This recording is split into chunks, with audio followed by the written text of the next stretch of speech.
আসসালামু আলাইকুম। বাংলা সংবাদে সবাইকে স্বাগত জানাচ্ছি ফিরোজ তোহা। শুরুতেই বিআরবি কেবলস সংবাদ শিরোনাম। বাংলাদেশের সর্বশেষ গুরুত্বপূর্ণ আপডেট সংবাদে আপনাকে স্বাগত। শুরুতেই সংবাদ শিরোনাম, পরে বিস্তারিত। প্রথমেই জানাবো আমাদের হাতে থাকা সর্বশেষ গুরুত্বপূর্ণ সবথেকে তাজা আপডেট সংবাদ। গণভোটের রায় বাস্তবায়ন না করলে সরকারকে লাল কার্ড দেখানো হবে বললেন নাসির উদ্দিন পাটোয়ারি। জাতীয় নাগরিক পার্টি এনসিপির মুখ্য সমন্বয়ক নাসির উদ্দিন পাটোয়ারি বলেছেন, গণভোটের রায় বাস্তবায়ন না করলে বর্তমান সরকার টিকে থাকতে পারবে না। রায় বাস্তবায়ন না হলে দ্রুত সময়ের মধ্যে সরকারকে লাল কার্ড দেখানো হবে বলে হুঁশিয়ারি দিয়েছেন তিনি। এরপর জানাবো, আইটি সেবার নামে হাজার হাজার কোটি টাকা লুটপাট করেছে বিগত আওয়ামী লীগ সরকার বললেন মঈন খান। বিএনপির স্থায়ী কমিটির সদস্য ও সংসদ সদস্য ডক্টর আব্দুল মঈন খান জানিয়েছেন, বিগত ১৭ বছরে আওয়ামী লীগ সরকার আইটি সেবার নামে হাজার হাজার কোটি টাকা লুটপাট করেছে। তারা আইটির নামে অনেক কিছু করেছে, কিন্তু জনগণ কিছুই পায়নি। জনগণের জন্য তারা কিছুই সহজ করে। এদিকে মাথা উঁচু করে দ্রুত ফিরব আনন্দবাজারকে শেখ হাসিনা। ভারতে অবস্থানরত সাবেক প্রধানমন্ত্রী শেখ হাসিনা আশা প্রকাশ করে জানিয়েছেন, তিনি দ্রুতই বাংলাদেশে ফিরবেন এবং মাথা উঁচু করে ফিরবেন। জাতীয় সংবাদ মাধ্যম আনন্দবাজারকে দেয়া ভারতের ওই সংবাদপত্রকে দেওয়া সাক্ষাৎকারে তিনি আওয়ামী লীগের ভবিষ্যৎ, দেশের রাজনৈতিক পরিস্থিতি এবং ভারত বাংলাদেশ সম্পর্ক নিয়ে বিভিন্ন কথাবার্তা বলে। এবারে জানাবো, ওমানে গাড়ির ভেতরে মৃত ৪ ভাইয়ের মরদেহ দেশে এসে পৌঁছেছে। ওমানে রহস্যজনকভাবে মারা যা ৪ প্রবাসী ভাইয়ের মরদেহ মঙ্গলবার বাংলাদেশ বিমানের একটি ফ্লাইটে রাত ৮টা ১৫ হজরত শাহজালাল আন্তর্জাতিক বিমানবন্দরে আনা হয়েছে। ওমানের দক্ষিণ আল বাতিনা অঞ্চলে মুলাদ্দা এলাকায় একটি গাড়ির ভেতরে গাড়ির এসি থেকে গ্যাস নির্গত হয়ে দম বন্ধ হয়ে মারা যায় ৪ ভাই। চট্টগ্রামে বাড়ি এবং তারা ওমানে সবাই কর্মরত ছিলেন। এবং সর্বশেষ জানাবো, ক্লাসে অশ্লীল ভিডিও ধারণের পর সরিয়ে দেওয়ার অভিযোগ জবির ২ শিক্ষার্থী বহিষ্কার। জগন্নাথ বিশ্ববিদ্যালয়ের জবিতে ক্লাসরুমে অশ্লীল ভিডিও ধারণ এবং তার সামাজিক যোগাযোগ মাধ্যমে ছড়িয়ে পড়ার ঘটনায় ২ শিক্ষার্থীকে সাময়িক বহিষ্কার করেছে বিশ্ববিদ্যালয় প্রশাসন। বহিষ্কারকৃত শিক্ষার্থীরা হলেন আইন বিভাগের ২১ ব্যাচের শিক্ষার্থী উৎস দাস এবং সমাজকর্ম বিভাগের ২১ ব্যাচের শিক্ষার্থী স্নেহা সাহা। বিশ্ববিদ্যালয় সূত্র থেকে জানা যায়, সাম্প্রতিক সামাজিক যোগাযোগ মাধ্যমে একটি গণভোটের রায় বাস্তবায়ন না করলে সরকারকে লাল কার্ড দেখানো হবে বললেন নাসির উদ্দিন পাটোয়ারি।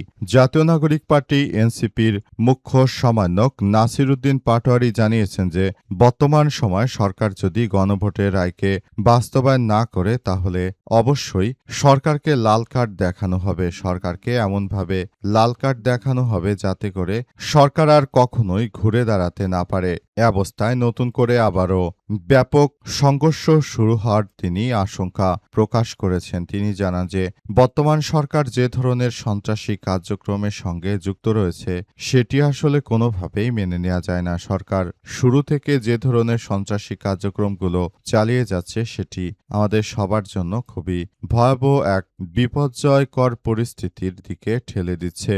নাসির উদ্দিন পাটোয়ারি যে ধরনের কার্যক্রম শুরু করেছে এটি আসলে কোনোভাবেই মেনে নেওয়া যায় না। তারা শুরু থেকে বিভিন্ন কার্ডের কথা বলে বলে মানুষের সঙ্গে যে প্রতারণা শুরু করেছে সেটি আসলে কোনোভাবে গ্রহণযোগ্য হতে পারে না।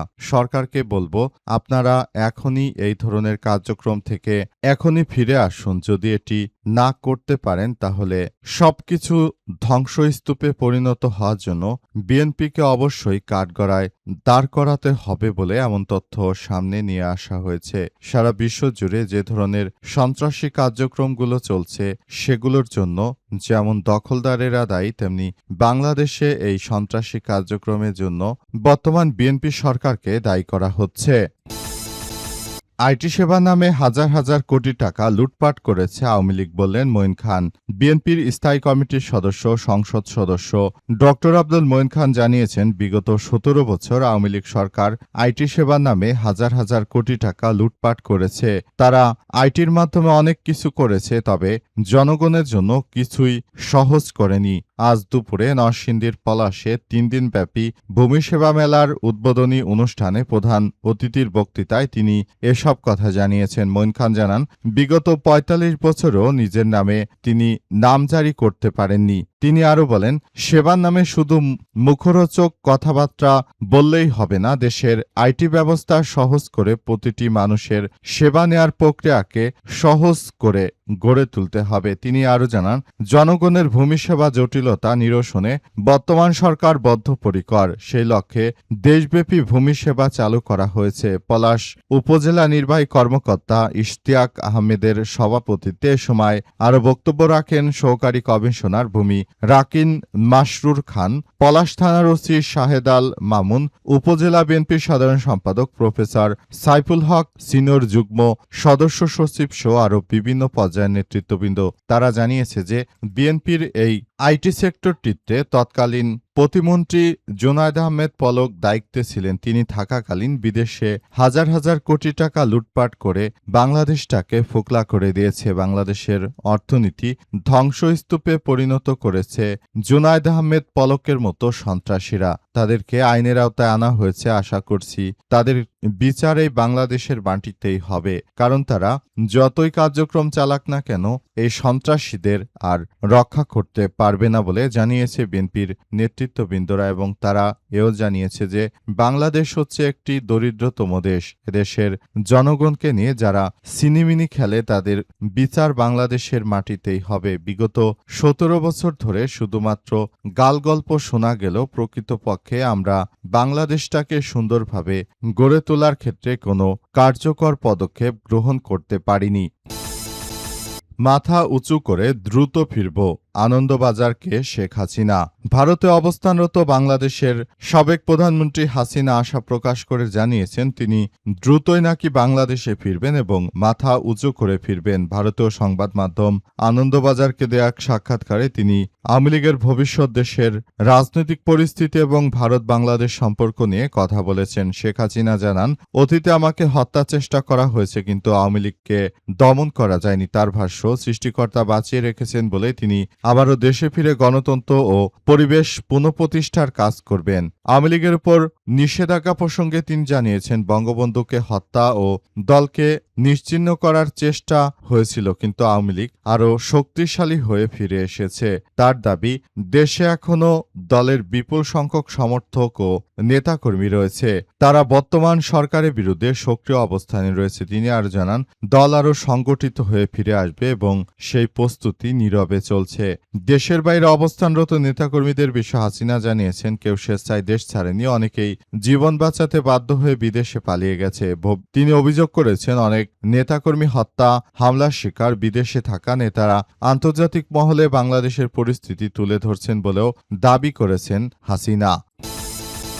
ওমানে গাড়ির ভেতরে মৃত ৪ ভাইয়ের মরদেহ দেশে এসেছে। ওমানে রহস্যজনকভাবে মারা যাওয়া ৪ প্রবাসী ভাইয়ের মরদেহ দেশে পৌঁছেছে। আজ রাত ৮টা১৫ বাংলাদেশ বিমানের একটি ফ্লাইটে তাদের মরদেহ ঢাকার হজরত শাহজালাল আন্তর্জাতিক বিমানবন্দরে আনা হয়। ওমানের দক্ষিণ আল বাতিনা অঞ্চলে মুলাদ্দা এলাকায় একটি গাড়ির ভেতরে থাকা ওই ৪ ভাইয়ের মরদেহ উদ্ধার হয়েছিল। বিমানবন্দরে স্বজনদের কাছে মরদেহ হস্তান্তর করেন সংসদ সদস্য হোম্মম কাদের চৌধুরী। প্রবাসী কল্যাণ মন্ত্রণালয় দূতাবাসের প্রচেষ্টায় প্রশংসা করেছেন তিনি। প্রবাসী কল্যাণ মন্ত্রণালয়ের পক্ষ থেকে মরদেহ পরিবহন ও দাফন করার জন্য প্রত্যেক পরিবারের হাতে ৩৫,০০০ টাকা করে আর্থিক সহযোগিতা দেয়া হয়েছে।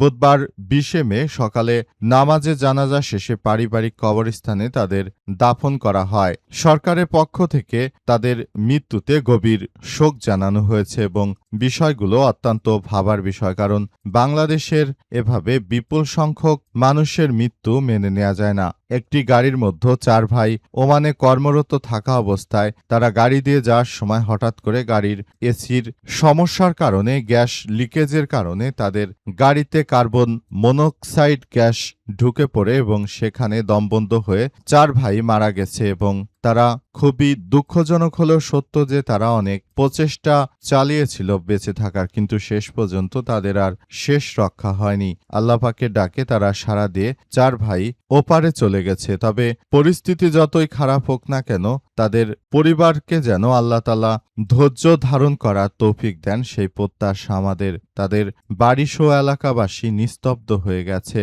সবাই ওমানে কর্মরত ছিল, সবাই ভালো চাকরি করত, কিন্তু তারা একসঙ্গে এভাবে 4 ভাই মারা যাবে সেটি সবার মনকে ব্যথিত করেছে।